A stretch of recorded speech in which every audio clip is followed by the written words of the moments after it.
Leading off our discussion now, David Cay Johnston, Pulitzer Prize-winning journalist who founded DCReport.org and the author of It's Even Worse Than You Think. Harry Litman is also with us, a former federal prosecutor and deputy assistant attorney general under President Clinton. And David Cay Johnston, you've been studying Donald Trump, the Trump businesses. You have spoken to Donald Trump before he became a political candidate about his businesses. Tell us what it means that the president's accountant has immunity. Oh, this is very, very troubling. And apparently his deal is not a full prophylactic deal. It is immunity to get his testimony. But every check goes through Alan Weisselberg. He is totally loyal. He uses the phrase, yes, Mr. Trump, 1,000%, that he agrees with him on things. And now that he is forced to testify, he will be able to tell about the many, many crimes I'm absolutely certain Donald has committed, and his immunity is only federal.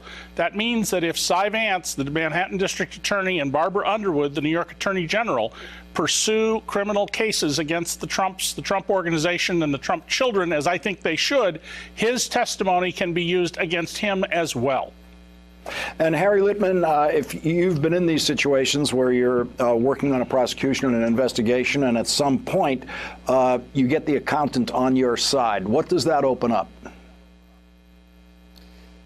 Maybe everything, and at least in the case of Alan Weisselberg, as David says, I mean, he's more than an accountant here. He's more than the, the green shade number cruncher. He has been not just with Trump. I mean, he's been with his father. He's sort of, Robert Duvall to Al Pacino here. He was with the old man in the 80s. He was with Trump in the 90s when he almost went bankrupt. He knows how things are done. And he knows, all kinds of sketchy details.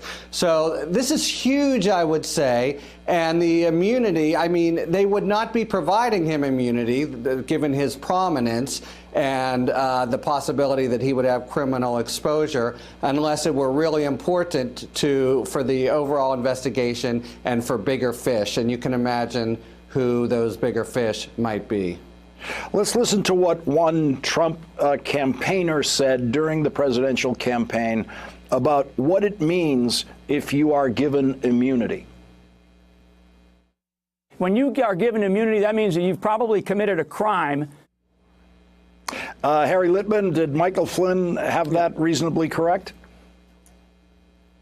Yeah, I mean, so here's how it works. They call him in to talk, and he says, I'm not going to talk. I'm going to take the Fifth Amendment.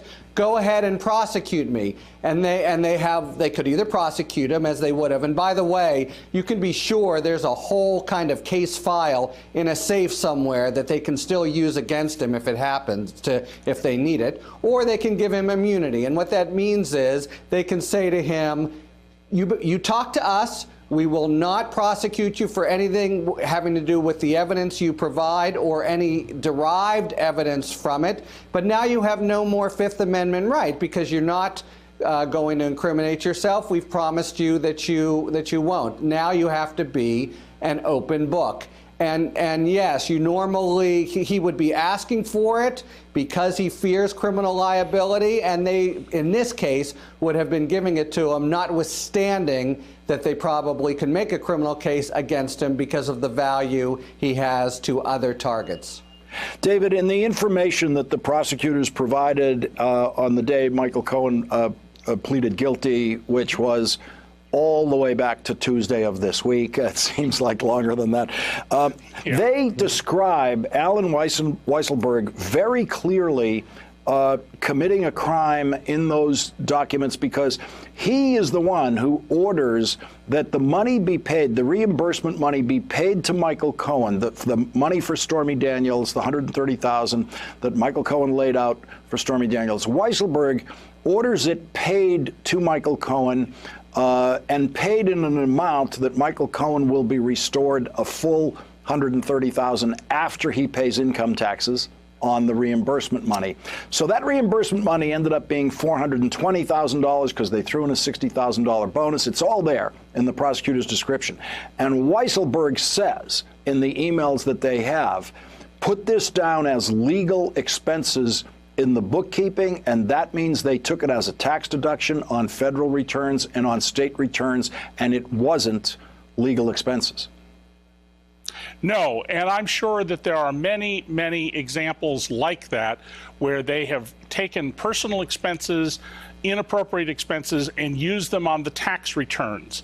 And as a general rule, given the way Donald operates, Weisselberg may do minor things on his own, but anything sensitive like this, he's going to deal directly with either an instruction from Donald or a discussion with Donald, which means that not only do you have a tax crime, many tax crimes, but you're going to have a conspiracy between the two of them. And of course, we have very tough conspiracy laws, and potentially Article 460 of the New York Penal Code, which is racketeering, could even apply, because the law, although intended originally for mafia families, read literally can apply to any organization like the Trump Organization whose purpose is criminal activity.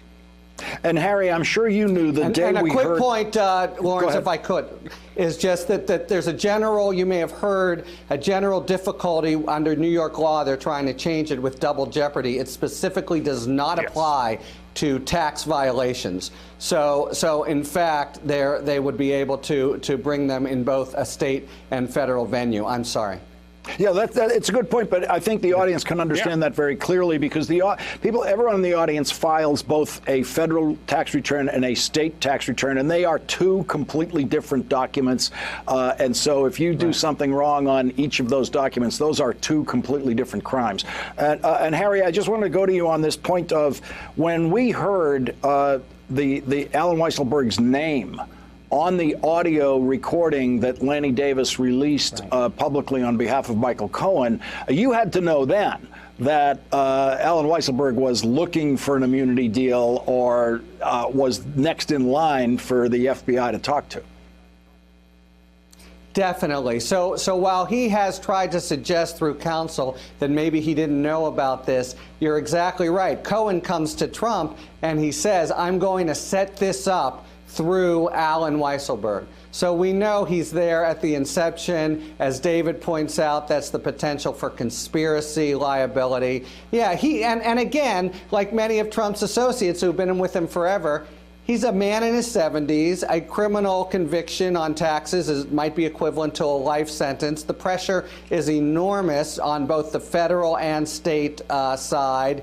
In order to talk, he needed immunity, and they gave it to him.